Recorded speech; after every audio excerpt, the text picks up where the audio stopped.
Welcome to the wonderland stories. Hello प्यारे बच्चों, आज की कहानी का नाम है अंगूर खट्टे हैं। एक छोटी सी चालाक लोमड़ी सूरज ढलते वक्त एक बड़े बाग में पहुंचती है। वहां बेलें ऐसे बल खा रही हैं जैसे सब सीढ़ियां, और उनके ऊपर चमकते हुए जामुनी अंगूर के गुच्छे लटक रहे हैं। हवा मीठी है, पत्ते सरसरा रहे हैं और झाड़ियों में कुछ खुसर फुसर है। लोमड़ी का पेट भूखा है, आंखों में चमक है और एक नया ख्याल जन्म लेता है। आगे क्या होगा जानने के लिए मेरे चैनल को लाइक, शेयर, सब्सक्राइब करें। शाम की सुनहरी रोशनी ने आसमान को रंगीन कर दिया। छोटी लोमड़ी आहिस्ता आहिस्ता एक तंग रास्ते पर चलती गई। वो एक टूटे हुए गेट से अंदर घुसी और खुद को एक खामोश बाग में पाया। हवा हल्की थी और पत्ते हिल रहे थे। परिंदे दीवार पर बैठे थे। हर तरफ बेलें लकड़ी के ढांचों पर चढ़ी हुई थीं। लोमड़ी ने हवा सूंघी और खुश हो गई। फिर उसने ऊपर देखा और हैरान रह गई। बेलों पर बड़े बड़े गुच्छे लगे थे। जामुनी अंगूर ऐसे लग रहे थे जैसे आसमान पर चमकते हुए चांद। उनकी जिल्द चमक रही थी और उनके अंदर रस भरा था। लोमड़ी ने बेध्यानी में होंठ चाटे। उसके मुंह में पानी भर आया। दिल ही दिल में उसने कहा, काश मुझे इनमें से एक गुच्छा मिल जाए तो कितना अच्छा होगा। बाग अच्छा लग रहा था और उसके दिल में उम्मीद जाग उठी। लेकिन अंगूर बहुत ऊपर थे, वो उसके पहुंच से बाहर थे। लकड़ी के ढांचे ऊंचे खड़े थे और बेलें ऐसे लपटी हुई थीं जैसे बादलों की तरफ जा रही हों। लोमड़ी ने फासला नापा। उसने अपने पाँव मोड़े और फिर सीधी खड़ी हो गई। अंगूर तक पहुंचना मुश्किल लग रहा था, लेकिन उनकी खुशबू नीचे आ रही थी और उसे बहादुर बनने पर मजबूर कर रही थी। उसने दुम हिलाई और खुद को संभाला। कोशिश किए बगैर हार नहीं माननी चाहिए, उसने खुद से कहा। फिर जोर से उछली और करीब वाले गुच्छे की तरफ बढ़ी। उसके पाँव लंबे हुए, उसके बाल हिले, लेकिन अंगूर फिर भी दूर रहे।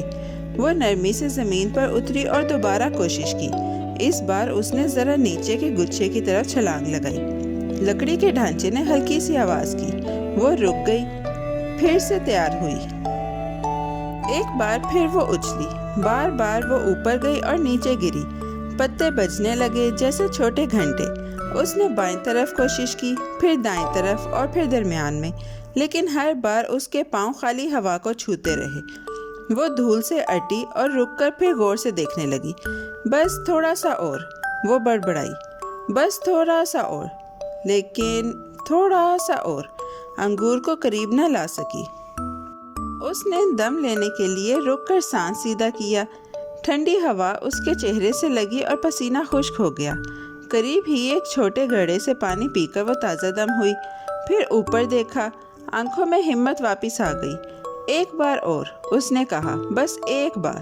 उसने फासला नापा, 3 तक गिना और जोर से ऊपर उछली।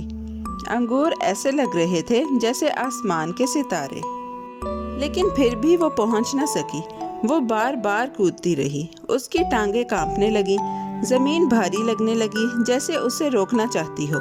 वो हाँफने लगी, लेकिन फिर भी बार बार कूदती रही। उसके पंजे हवा में लहराते, लेकिन कभी अंगूर को न छू सके। आखिरकार वो बैठ गई, दुम जमीन पर गिर गई। उसने थोड़ा आराम किया। बाग की खामोश आवाज़ें उसे नींद जैसी लगने लगी। इतनी मेहनत के बावजूद एक भी अंगूर उसके हाथ न आया। उसने अपने पंजे देखे, उन पर सिर्फ धूल और पत्ते लगे थे। ऊपर गुच्छे हिल रहे थे जैसे चढ़ा रहे हों। उसने सर झुकाकर लंबी सांस ली। उसकी उम्मीद अब छोटी हो गई थी, जैसे एक बबल जो ना फटे ना बड़ा हो। उसने कोशिशें गिनी, लेकिन आखिर में भूल गई कि कितनी बार छलांग लगाई। अचानक उसके दिल में थोड़ा सा गुस्सा आ गया। उसने कान पीछे किए और एक पंजा जमीन पर मारा। बस बहुत हो गया, वो चिल्लाई। उसने ऊपर अंगूरों की तरफ देखा और कहा, अंगूर खट्टे हैं, उन्हें तोड़ने की कोशिश बेकार है। ये अल्फाज उसके मुंह से पत्थरों की तरह निकले और नीचे गिर गए। ये कहकर लोमड़ी पलट गई। उसने मुंह लटकाया और गेट की तरफ चल पड़ी। अब रास्ता पहले से लंबा लग रहा था। हवा अब खुशबूदार न थी। उसने पीछे मुड़कर बेलों की तरफ न देखा। वो आहिस्ता आहिस्ता चलती रही। रास्ते पर छोटे पत्थर उसके पाँव के नीचे चढ़चढ़ाते रहे। پھر باغ پیچھے رہ گیا۔ پیارے بچوں، باغ پھر خاموش ہو گیا اور رات نے بیلوں کو ڈھک لیا۔ کچھ کہانیاں کھانے پر ختم ہوتی ہیں اور کچھ سوچ پر۔ یہ کہانی سوچ پر ختم ہوتی ہے۔ جب امید دور لگتی ہے تو کبھی کبھی الفاظ کڑوے نکلتے ہیں۔ یہ سبق یاد رکھو، دنیا میں ایسے لوگ بھی ہیں جو چیز کو برا کہتے ہیں صرف اس لیے کہ وہ اسے پا نہ سکے۔ میرے بچوں، کیسی لگی آپ کو یہ کہانی؟ ایسی ہی مزیدار کہانیاں سننے کے لیے ہمارے چینل کو لائک، سبسکرائب اور شیئر کرنا مت بھولیے گا۔ Bye bye.